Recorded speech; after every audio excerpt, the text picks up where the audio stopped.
Avant le confinement, on est intervenu dans un collège avec Diane pour parler écologie et habitudes de vie. En fait, l'année dernière, il y a eu des éco-délégués qui ont été mis en place. C'est comme des délégués classiques qu'on connaît, sauf qu'eux, ils sont chargés de l'écologie, à la fois pour leur classe et pour tout l'établissement. Et là, on avait donc une classe d'éco-délégués de la 6e à la 3e avec nous pour toute la journée. Alors vous allez nous dire, mais comment vous êtes retrouvés là? Et bien tout simplement, on s'est fait contacter par le directeur de l'établissement qui est en fait tombé sur notre chaîne YouTube et a regardé nos vidéos sur le Maroc. On est parti à l'origine des produits et aussi nos vidéos zéro déchet, et il a adoré l'angle dans lequel on parlait écologie et citoyenneté. Et il a vraiment aimé ce côté humain finalement, parce qu'on l'a pas toujours quand on parle d'écologie, on va parler de choses très concrètes, d'habitudes, etc.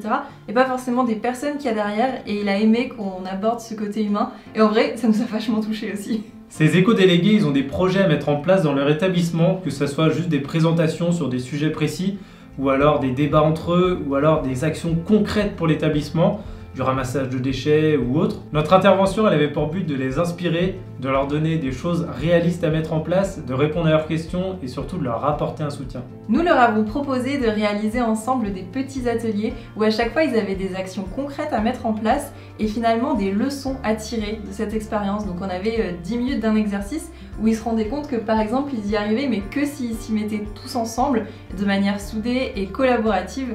Et ça a permis justement de leur donner des leçons et des clés par rapport à ça, le fait de ne pas avancer tout seul mais d'avancer ensemble, ou encore notamment le premier exercice avait pour but de leur faire comprendre l'importance d'observer leur environnement.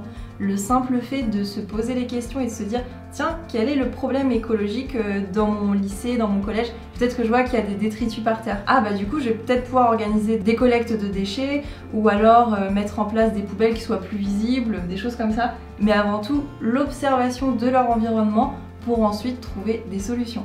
Donc ces petits exercices qu'on a mis en place, c'était plutôt des jeux assez ludiques, ne pas faire une intervention trop chiante, parce qu'on connaît, hein, on a tous été au collège avec le gars qui vient de parler d'un truc, t'en as rien à péter, et t'es juste là en train de t'endormir.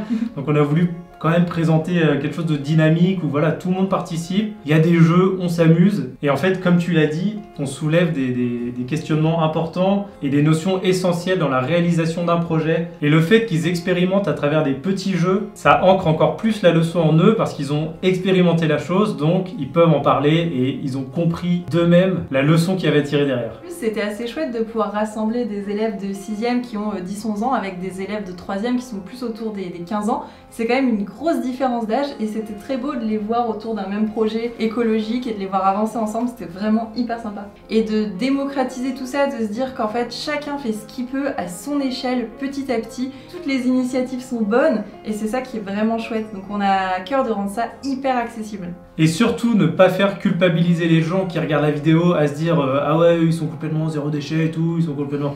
En fait non, enfin on redescend un petit peu, Ouais. On fait tous ce qu'on peut à notre échelle. Voilà, si tu commences par acheter une brosse à dents bambou à la place d'une brosse à dents plastique, bah c'est déjà bien, t'as pas besoin d'avoir des bocaux, des machins et tout le package avec. C'est chacun va à son rythme, chacun fait ce qu'il peut, c'est juste la volonté, il faut que la volonté soit là de vouloir faire mieux et c'est déjà un grand pas et je trouve que c'est l'essentiel en fait. Et quand on a parlé du zéro déchet avec ses élèves, j'en ai profité pour parler des règles. Parce que forcément, en plus, c'est super tabou à cet âge-là. Les filles, elles comprennent pas trop ce qui se passe dans leur corps. Et j'ai trouvé ça mais tellement génial de pouvoir leur parler simplement de la chose. De leur dire que là aussi, elles peuvent pratiquer du zéro déchet avec des serviettes lavables, avec des culottes de règles qui sont bien moins choquantes finalement pour une jeune fille qu'un tampon ou qu'une serviette jetable avec toutes les odeurs que ça comporte, etc. Donc j'étais vraiment, mais alors hyper ravie de pouvoir leur dire que tout ça c'est naturel, de dire aux garçons que les filles elles ont des phases dans leur vie et qu'il faut être sympa avec elles, tout simplement, et pas essayer de les charrier en mode ah t'es pas bien, t'as tes règles, ou je sais pas quelle connerie. Parce que tout ça en fait, si on change les esprits notamment autour des règles, c'est dès le plus jeune âge qu'il faut en parler. Donc pour moi c'était un régal vraiment de pouvoir leur parler de ça simplement et je crois que j'ai trop envie de faire des interventions spéciales règles auprès des jeunes filles, il va falloir que je mette ça en place parce que franchement c'était excellent.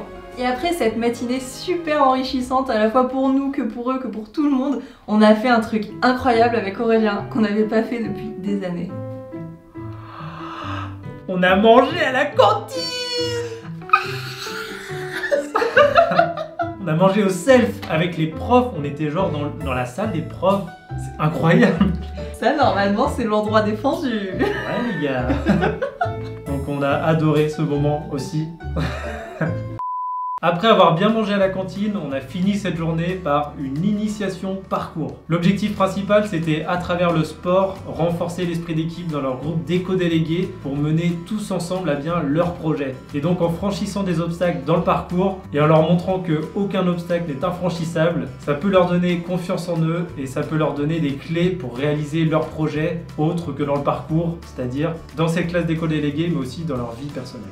On a adoré intervenir dans ce collège, franchement c'était une expérience top de pouvoir rendre la chose encore plus réelle, parce que déjà on adore vous parler à travers notre caméra, pouvoir échanger avec vous dans les commentaires, par mail et tout, c'est d'une richesse infinie, et quand ça se transforme aussi en des rencontres réelles, franchement ça vaut tout l'or du monde et notre travail il est récompensé fois 1000 et c'est vraiment un pur bonheur pour nous. On a adoré l'expérience et on a très envie de continuer l'aventure dans d'autres collèges un peu partout en France. Donc si vous êtes prof, si vous êtes élève, si vous connaissez des gens qui seraient intéressés pour qu'on intervienne soit dans un collège ou même en fait peu importe où, oui. On adore intervenir. Vous pouvez nous envoyer un mail à l'adresse qui va s'afficher ici sur l'écran. Et on sera ravis de pouvoir discuter avec vous, échanger et peut-être créer des projets ensemble. D'ici là, portez-vous bien. Si vous êtes intéressé par les thématiques de l'écologie, du zéro déchet, des règles, de tout ça, vous avez plein de chouettes vidéos à aller voir sur notre chaîne Clean Walk aussi. Donc on vous invite à aller voir tout ça. Et sinon, on vous dit aussi à la semaine prochaine pour une nouvelle vidéo. Au revoir.